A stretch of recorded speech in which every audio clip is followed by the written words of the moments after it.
নমস্কার প্রিয় দর্শক বন্ধুরা, রিতাস কিচেনে অনেক অনেক স্বাগত জানিয়ে শুরু করছি আজকের রেসিপি। আজ আমি শোল মাছের একটি রেসিপি নিয়ে চলে এসেছি। প্রথমে আমি মাছগুলো ভালোভাবে কেটে ধুয়ে নিয়ে এসেছি। এবার নুন হলুদ মাখিয়ে প্রায় 10 থেকে 15 মিনিটের মতো রেস্টে রেখে দেব। বন্ধুরা, ভিডিওটি শুরু থেকে শেষ অবধি দেখার জন্য অনুরোধ রইল। এখানে প্রায় 1 কেজির মতো শোল মাছ।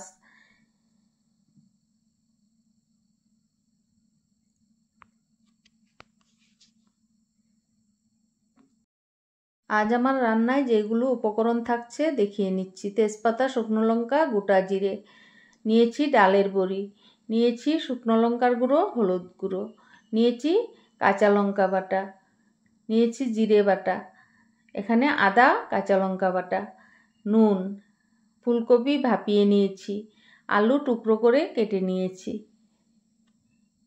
এবার চুলোতে একটি কড়াই চাপিয়ে দিচ্ছি। বন্ধুরা, এখন আমি দিয়ে দেব 2 টেবিল স্পুনের মতো সাদা তেল। আমি সাদা তেল দিয়েই বেশিরভাগ রান্না করি, আমাদের সর্ষের তেল খাওয়া হয় না বেশি। এবার মাছগুলো একে একে দিয়ে দিচ্ছি। শীতের সময় শোল মাছের আলাদা একটি টেস্ট চলে আসে। এই শীতের দিনে শোল মাছ দিয়ে, লাউ দিয়ে কিংবা ফুলকপি আলু দিয়ে যেভাবেই বানান না কেন খেতে অসাধারণ হয়।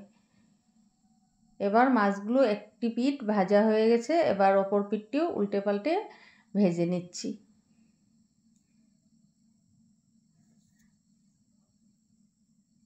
মাছগুলো আমি একটু কড়া করেই ভাজবো। শোল মাছ একটু কড়া করে ভেজে ঝোলে দিলে ঝোলের টেস্টটা খুব সুন্দর আসে, তাই আমি একটু লাল লাল করেই ভেজে নেব।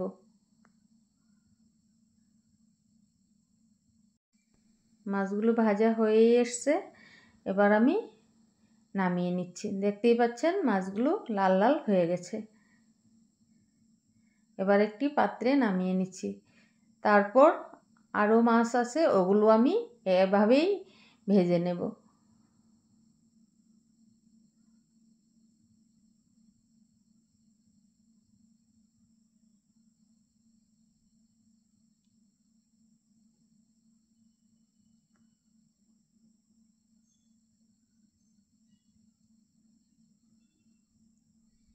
সমস্ত মাছ ভাজা হয়ে গেছে, এবার আমি নামিয়ে নিচ্ছি। এবার কড়াইতে অল্প একটু তেল ছিল, ওই তেলে আমি ডালের বড়িগুলো লাল লাল করে ভেজে নামিয়ে নিচ্ছি।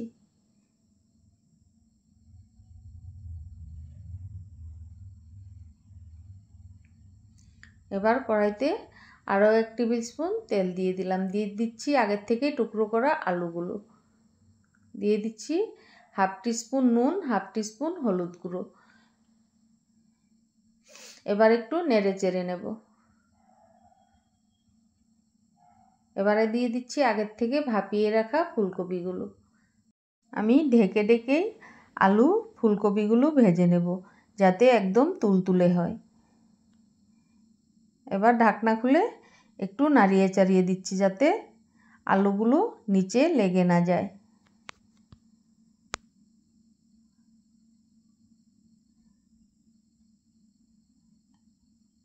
আমি একটু দেখে নিলাম আলুগুলো সেদ্ধ হয়েছে কিনা। আরও কিছুক্ষণ লাগবে, তাই আবারও ঢেকে দিয়েছি। 3-4 মিনিট পর আবার ঢাকনা খুলে দেখলাম আলুগুলো বেশ লাল লাল হয়ে এসছে, ফুলকপিগুলো ভাজা হয়ে গেছে।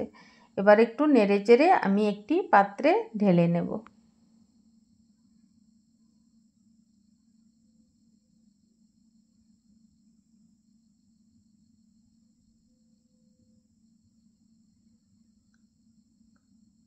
এবার কড়াইতে দিয়ে দিচ্ছি আরও 2 টেবিল স্পুনের মতো সাদা তেল।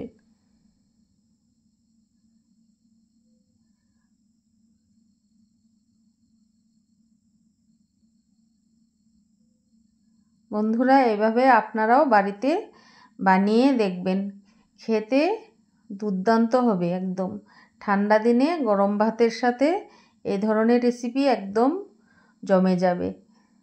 এবার ফোড়ন দিচ্ছি গোটা জিরে, শুকনো লঙ্কা, এগুলো একটু ভাজা ভাজা হয়ে গেলে দিয়ে দেব তেজপাতা।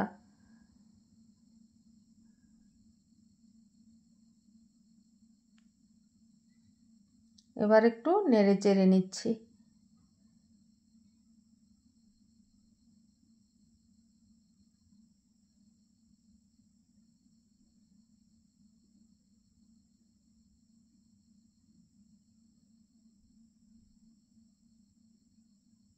এবার আমি একে একে মশলাগুলো দিয়ে দিচ্ছি আদা কাঁচা লঙ্কা বাটা, জিরে বাটা,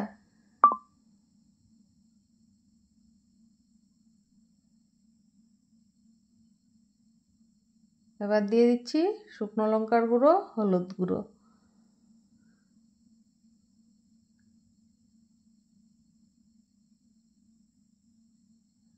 এবারে বাটি ধোয়া জলটাও দিয়ে দিয়েছি। এবার দিচ্ছি পরিমাণ মতো নুন।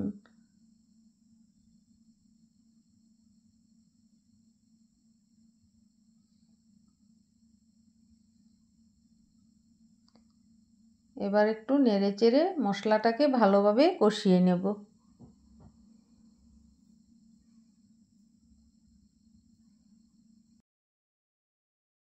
এই ধরনের নতুন নতুন রেসিপি পেতে হলে আমার চ্যানেলটাকে অবশ্যই লাইক, কমেন্ট এবং সাবস্ক্রাইব করে আমার পাশে থাকবেন। পাশে থাকা বেল আইকনটি অবশ্যই ক্লিক করে রাখবেন, যাতে নতুন নতুন রেসিপিগুলির নোটিফিকেশন সবার আগে আপনার মোবাইলে চলে আসে। মশলা কষানো হয়ে গেছে। এবার আমি আগের থেকে ভেজে রাখা আলু ফুলকপিগুলো দিয়ে দেব। দেখতেই পাচ্ছেন মশলা থেকে তেল ছেড়ে আসছে। এবার আলু ফুলকপিগুলো দিয়ে ভালোভাবে নেড়ে চেড়ে নেব।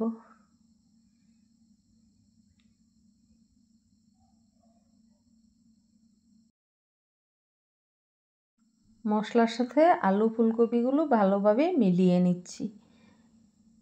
তারপর গ্যাসের ফ্লেমটা হাই করে দিয়ে আমি একটু সময় ভেজে নেব। এভাবে রান্না করলে রান্নার টেস্টটা খুব ভালো হয়।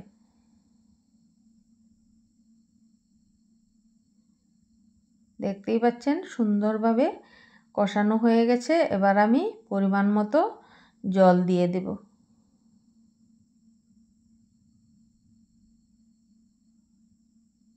ফুলকপিগুলো একদম মজে আসছে।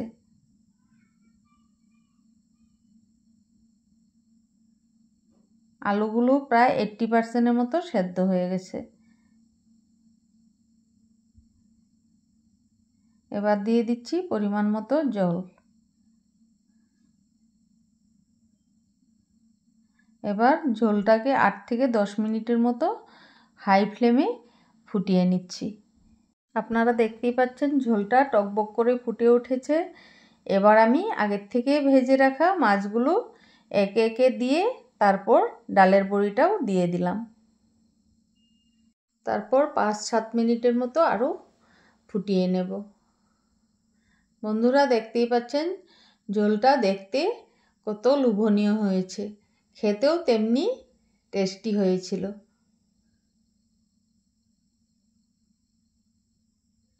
এইভাবে আপনারাও বাড়িতে ট্রাই করে দেখবেন আর আমাকে কমেন্ট করতে ভুলবেন না।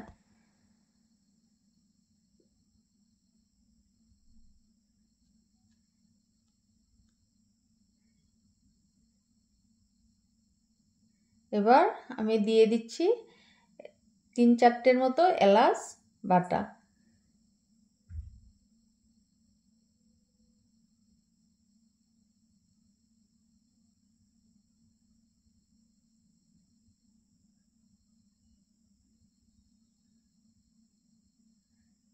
এবার নামানোর আগে দিয়ে দেব সামান্য একটু ধনেপাতা কুচি।